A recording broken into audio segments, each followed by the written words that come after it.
who specifically were trained to train these animals, they were called beast masters, right? And their job was to train them and get them ready to be ferocious and to actually fight. And indeed, if you were a beast master and your animals were not ferocious, and when they went out into the Colosseum, and remember, there's about 80,000 people in the Colosseum, all probably just roaring and just shouting and excited. Definitely terrifying for an animal, you can imagine. Even if they were probably really hungry, they're like, I'm going to stay back here. But if these animals would not fight, they fed them to the Beastmaster. Right? The Beastmaster was fed to these animals. So you wanted to do your job as a Beastmaster. Otherwise, you yourself could wind up being the food. Terribly abusive to animals. Very, very abusive. So in the first 100 days alone, it was non-stop. It was open for 100 days straight. There was over 9,000 animals killed, along with many, many prisoners of war, slaves, and even trained gladiators. All right? So there are many different categories for who fought against who. So the most popular were criminals, prisoners of war, slaves, but there were people who did volunteer as well. And most people think, like, for example, the movie Gladiator, you have these gladiators fighting against each other, usually to the death. And it did happen sometimes, but it was very rare. These would be like the crowning moments in the Colosseum's history, because gladiators are actually very expensive. They have to be trained to fight in certain styles. They have to be fed. And it takes a long time for you to train a gladiator to put on the entertainment that was required to entertain the citizens of Rome. So gladiators themselves were the top event, and they wouldn't just sentence them to their death every time, because it wasn't profitable for the people training the gladiators. And the people training the gladiators, they were called lenistas. Okay, those were the teachers, the gladiatorial schools that actually trained gladiators. They were led by a person called a lenista, and they would wind up training gladiators. And so they usually fought to first blood.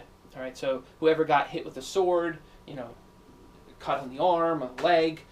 Sometimes the first straw of blood was on the chest. Sometimes it was on the head. I mean, it could be fatal.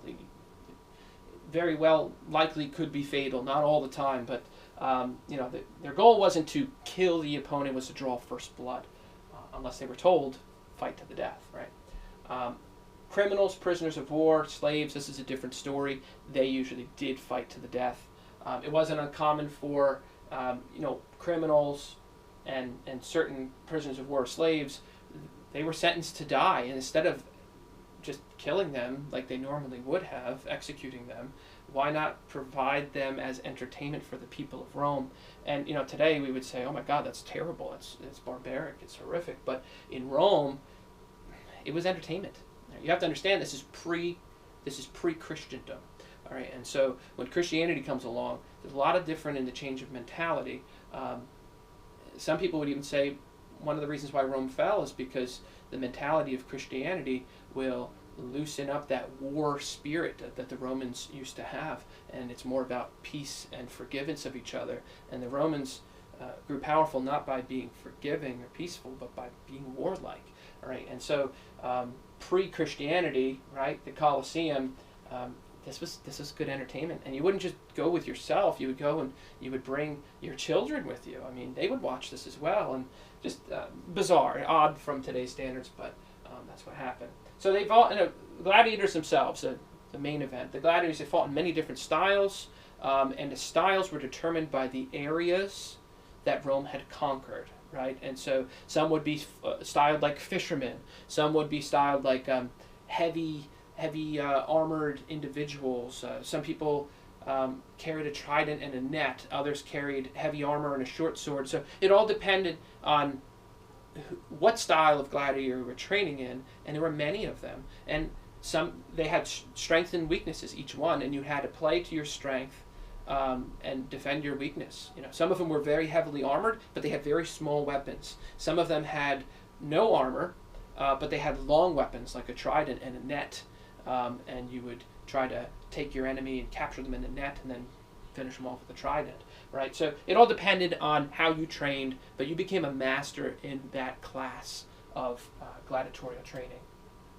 This is what the Colosseum looked like when it was in its prime. You have this amazing piece of architecture. The floor itself was wood covered in sand. That was the arena floor itself.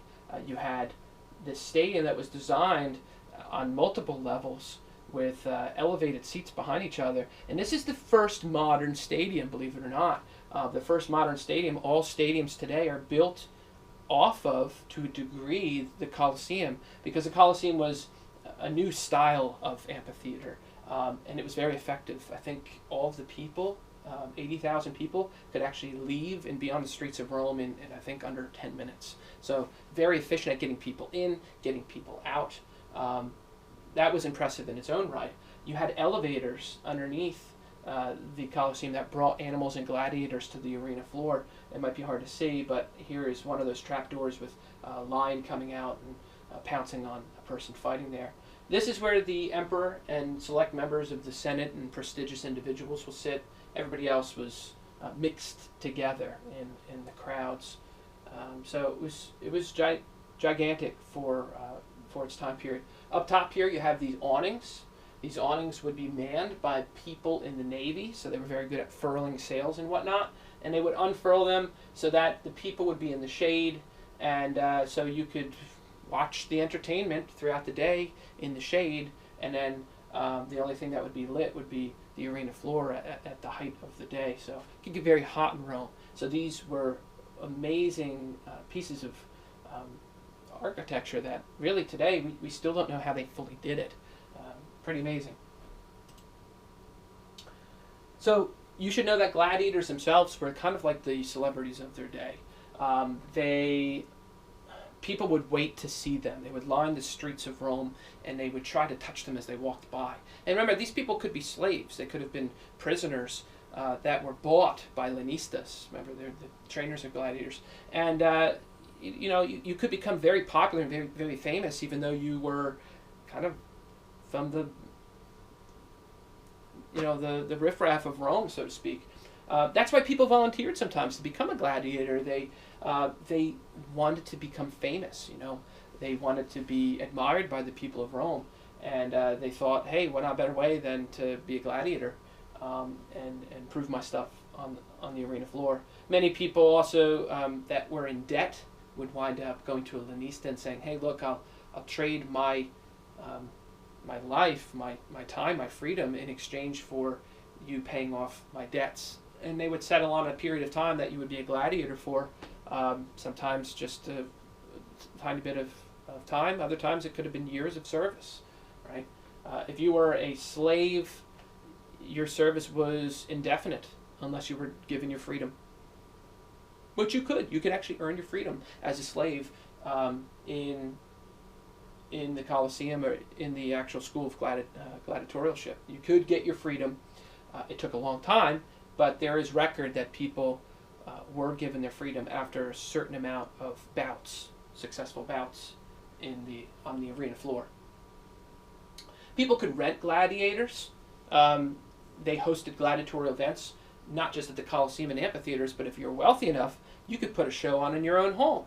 All right, so and that's what a lot of the patrician classes did. They try to show off by, hosting gladiatorial events in their own home, and there's plenty of records of people dying literally on some wealthy patrician's floor.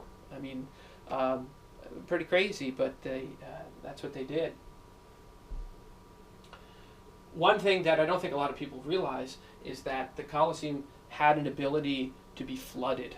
Right, they would be able to take the actual Colosseum and raise it with many feet of water, and they would have naval battles, recreation of naval battle events in the Colosseum. So you'd have triremes fighting each other on the arena floor.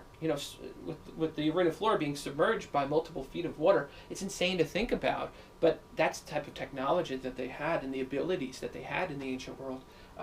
I don't know of any type of arena today that can do this. So quite amazing. They didn't do this very often. There's only a few records in Rome of this happening because it was so expensive. But it did happen. One other thing you should know is that the Colosseum is a place of martyrdom for Christianity.